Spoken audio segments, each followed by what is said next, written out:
Audible beacons and wearables in schools, helping young visually impaired children play and move independently. Audio bracelets are wearable devices that make noise when they move. They have been successfully used in rehabilitation and for inclusive social gameplay. Our research investigates how they might also be used to help young visually impaired children at school.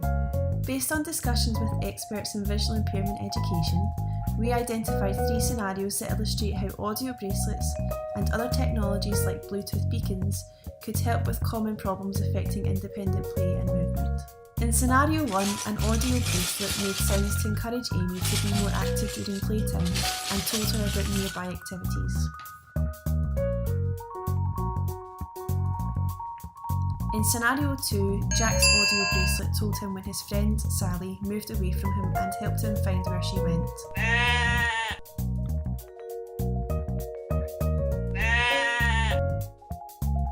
In scenario 3, Michael's audio bracelet told him about nearby rooms as he walked along the school corridor.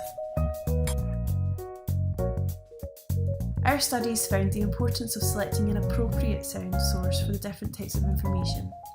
Some information was best presented from a wearable, for example, warnings about obstacles.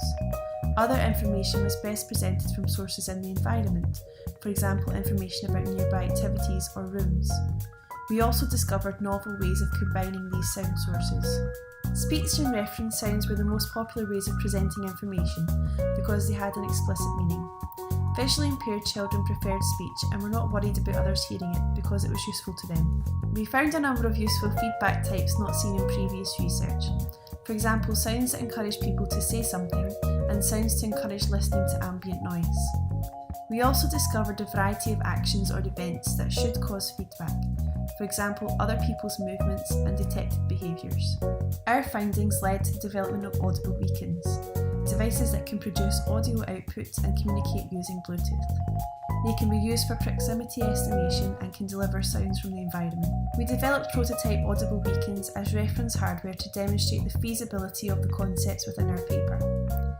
These have a small form factor so they can also be worn, like an audio bracelet. Our paper describes our audible beacons and presents a design space for audible beacon use.